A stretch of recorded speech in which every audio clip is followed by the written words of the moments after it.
Eclesiastes.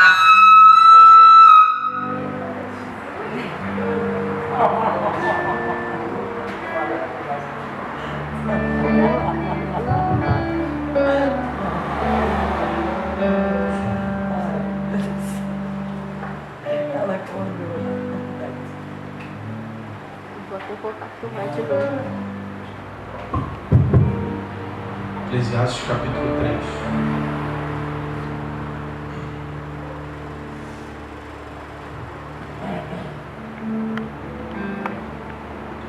Quando eu vi que a Gabi abrir justamente em Eclesiastes capítulo 3, eu falei, não tem outra confirmação a não ser essa aqui. Possa testificar acerca daquilo que Deus botou no meu coração. Diz assim: tudo tem o seu tempo determinado, e há tempo para todo o propósito debaixo dos céus. Há tempo de nascer, tempo de morrer, há tempo de plantar, tempo de arrancar o que se plantou, há tempo de matar, há tempo de curar, tempo de derrubar e tempo de edificar, há tempo de chorar e há tempo de rir, tempo de prantear e há tempo de saltar, há tempo de esplantar, de espalhar as pedras e tempo de ajuntá-las, tempo de abraçar e tempo de afastar-se, tempo de buscar e tempo de perder, há tempo de guardar e tempo de deitar fora, há tempo de rasgar e tempo de cozir, há tempo de estar calado e tempo de falar algo, há tempo de amar e há tempo de aborrecer, há tempo de guerrear e há tempo de paz. Vamos fechar os nossos olhos. Senhor Deus, vem sobre nós essa noite, Senhor. Que esse seja um tempo em que o Senhor fale conosco. Prepara o nosso coração para ouvir o Teu Evangelho. Prepara a nossa mente para entender a Tua Palavra, Senhor. Nos capacita essa hora como igreja, Pai. É o que em nome de Jesus nós oramos. Amém. Essa noite eu queria falar sobre tempo. E quando nós falamos de tempo, por exemplo, na filosofia, tempo seria o quê? O tempo de relógio nada mais é do que uma interpretação sistematizada do nosso sistema solar. Quando eu digo são 1 hora, o meu relógio está interpretando de acordo com o que o nosso sistema solar está posicionando. Para a filosofia, o nosso tempo humano se baseia nisso. Se baseia em uma interpretação acerca daquilo que nós achamos como tempo. Para o homem, o ser humano, hoje em dia, o tempo é algo muito raro. Primeiro porque tempo nos falta, né, pastor? Hoje em dia, com a correria, com as circunstâncias, com as questões do dia a dia, o nosso tempo se torna esgotado. Nosso tempo se torna curto. E o tempo para o ser humano passa a ser dinheiro. Quem aqui já ouviu uma frase que diz, tempo é dinheiro? Certo dia eu ouvi um empresário aqui da cidade dizer que o maior concorrente da empresa cujo ele era dono não era concorrência. O maior concorrente era o tempo. O tempo hoje em dia pode ser o nosso aliado, como pode ser o nosso inimigo. O tempo hoje em dia para a gente, a correria é sinônimo de estarmos andando depressa, estamos correndo. As pessoas hoje em dia vivem correndo, vivem agitadas. Um dia desse eu saí de casa e eu fiz uma brilhante coisa. Eu peguei a minha chave, fechei o portão e botei no correio. Porque volta e meia minha mãe fica em casa e a gente faz esse esquema quando se esquece uma chave com outra. Só que não tinha ninguém em casa. Por causa do tempo. Por causa da correria, a nossa mente não consegue acompanhar o que nós fazemos.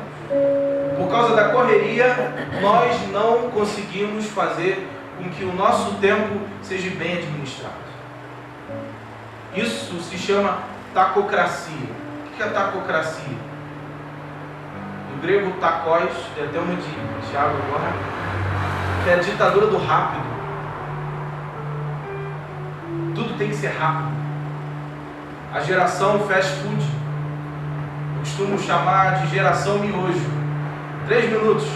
Você tem quanto tempo? Eu tenho 3 minutos. Fala, você tem para falar. A geração suquinho tangue. Você bota dentro da água, mexe e já está pronto. Tudo tem que ser rápido. É o micro-ondas, é a TV imóvel, o móvel, aliás. Tudo tem que ser instantâneo na nossa vida. Por conta da tacocracia, por conta da correria do dia a dia, por conta dessa ditadura do rápido que nos obriga a consumirmos o nosso tempo, sem que percebamos. O que você tem feito com o seu tempo? O seu tempo tem sido organizado por você ou o seu tempo tem te desorganizado? Você tem dominado o seu tempo ou o tempo tem dominado você? Quando nós falamos acerca de tempo, nós falamos também acerca de um tempo em que muitos de nós não percebemos. Muitos de nós não paramos para pensar acerca desse tempo que nos chama, desse tempo que nos acorda, nos desperta muitas vezes. Esse tempo que nos chama a atenção, mas tantas vezes a gente acaba não prestando atenção nele. E é um tempo em que nós queremos adaptar ao nosso. Por conta dessa correria do dia a dia, nós pegamos o tempo de Deus e fazemos com que o tempo de Deus se enquadre no nosso tempo. Eu gosto muito de um escritor chamado C.S. Lewis, e ele vai dizer que o tempo de Deus não é igual ao nosso, porque Deus é atemporal. E por isso que muitas vezes Deus não vai fazer o que pedimos para Ele na mesma hora que nós queremos. Porque o tempo do Senhor é diferente do nosso. Ainda que isso pareça ser clichê no meio cristão, ainda que isso pareça soar cotidiano nos púlpitos da igreja, nós não paramos para analisar acerca disso. Porque como nós corremos e queremos tudo para agora, assim também nós queremos que aquilo que nós temos orado ao Senhor seja para agora. Isso nos desvia do foco. Isso nos desvia do tempo correto e certo para aquilo que Deus tem para a gente. Quando nós vamos na teologia, nós vamos entender que existem 2 tempos. O que nós chamamos de Cronos, que é o tempo humano, e o que nós chamamos de Kairos, o tempo de Deus.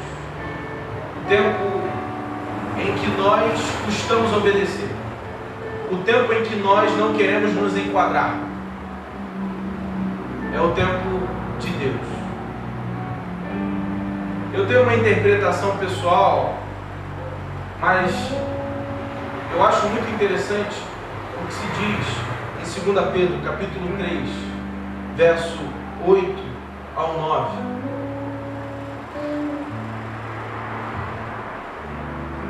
Diz assim: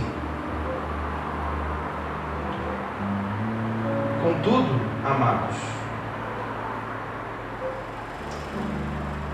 há um princípio que não devemos esquecer, que para o Senhor Deus, um dia é como 1000 anos, e 1000 anos é como um dia. Pois o Senhor não se atrasa em cumprir a sua promessa, como muitos julgam. Pelo contrário, Ele é extremamente paciente para conosco, e não quer que ninguém pereça, não quer que ninguém vá para o inferno, não quer que ninguém se perca do caminho correto, não quer que ninguém não o aceite, mas que todos os homens, todos os seres humanos, todos aqueles cujo Ele morreu, todos aqueles cujo Ele lavou e quer lavar com seu sangue, cheguem ao arrependimento.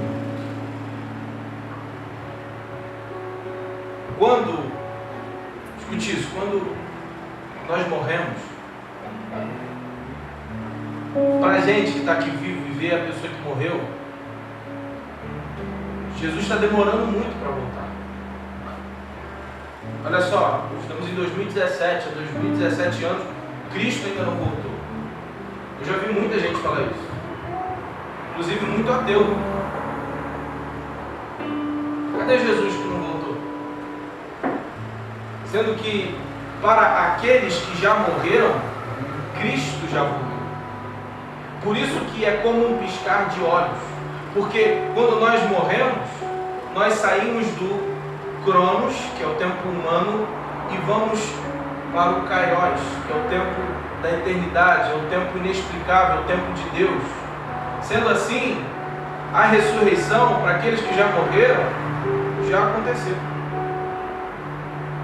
Só para a mente de vocês enlouquecer um pouquinho com essa minha interpretação, mas a ressurreição no tempo de Deus já aconteceu de forma tão completa que eu e a igreja já está ressurreta no tempo do Senhor. Mas no nosso tempo, Cristo ainda não voltou. Por isso que quando nós morremos, a gente fecha os olhos.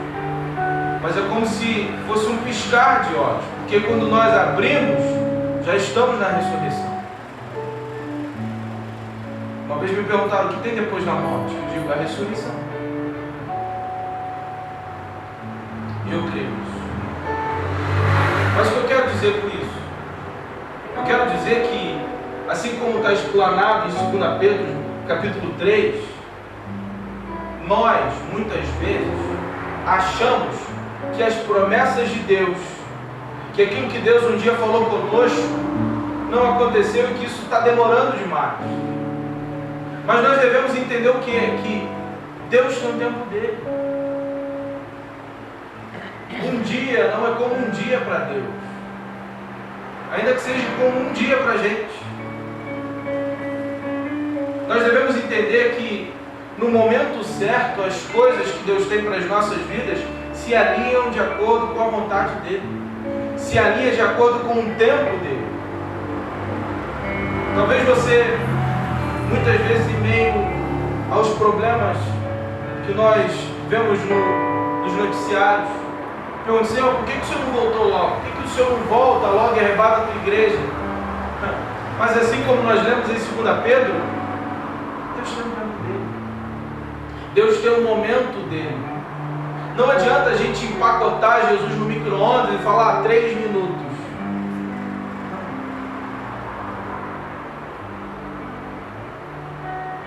Seja para o tema ressurreição, seja para as questões que nós precisamos acerca de uma resposta, seja para qualquer área da nossa vida, Deus tem o tempo dele. Não queira padronizar o tempo de Deus para a tua vida. Não queira controlar a mão de Deus. Uma vez eu ouvi dizer: a oração move a mão de Deus. Mentira. A oração não move a mão de Deus. A oração não move o tempo de Deus. Mas a oração me move a entender o tempo de Deus para as nossas vidas. Quando nós oramos, nós passamos a compreender e passamos a querer esperar. Por isso que, se você está muito impaciente, quem sabe você não tem orado? Quem sabe você não tem orado como deveria? Quem sabe você não tem conversado com Deus, você não tem expressado o que passa no teu coração para Deus e você não tem entendido Deus? Porque quando nós oramos, nós entramos nessa comunhão. Nós passamos a compreender o tempo dele e agir de forma correta no nosso tempo. Agir de forma correta no nosso tempo. Coisa que muitas vezes não fazemos. Nós não temos muitas vezes o discernimento, a sabedoria, o entendimento e não paramos para analisar a forma correta de se agir no nosso tempo. Conforme nós lemos em Eclesiastes, existe um tempo para todas as coisas. Deus nos dotou de uma sistematização para nos organizarmos, para administrarmos. Deus nos deu tempo para que nele possamos fazer aquilo que Ele quer fazer em nossas vidas. É como se fosse o gerente de uma empresa que fala para o funcionário: faça isso de acordo com isso que eu dei para você fazer. Então o funcionário age da forma que o gerente quer. Deus nos deu tempo. Ele nos dotou desse tempo. E debaixo do tempo Ele nos dá uma ordenança. Então nós devemos fazer a vontade dEle, nesse tempo que Ele nos deu. O tempo que Deus tem te dado, você tem feito aquilo que Ele quer que você faça?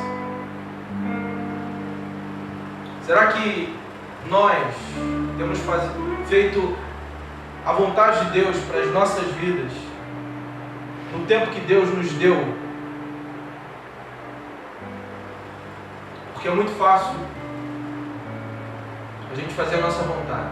É muito fácil eu fazer o que eu bem quero sem antes consultar a Deus, sem antes pedir sabedoria, pedir uma iluminação de Deus acerca daquilo que Ele quer que eu faça, que Ele quer que eu decida. As nossas decisões vão refletir lá na frente. Por quê? Porque para o homem, tempo é passado, para o homem, tempo é presente, tempo é futuro.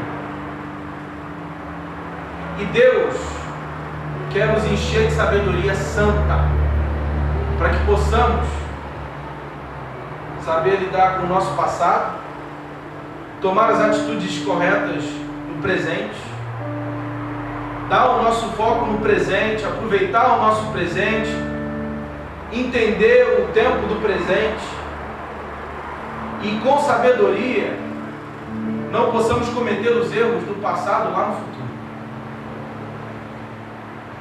Só que nós não entendemos isso. Porque para nós o passado é como se fosse o presente nem existe mais e o futuro a gente nem sabe o que vai fazer. A ponto de nós vivermos apenas no passado. Porque para muitos de nós o tempo é apenas o passado. Meu querido, a Bíblia diz: deixando minhas coisas que para trás ficam, prossigo para o alto. Aquilo que você tem no seu passado, aquilo que aconteceu na sua vida, serve de experiência, serve de aprendizado. Filtra isso e esquece o que não presta. Não precisa ficar mais remoendo, porque isso está desperdiçando o seu tempo. E para o homem, o tempo é valioso. Para o homem, o tempo é precioso. O homem, o tempo é dinheiro.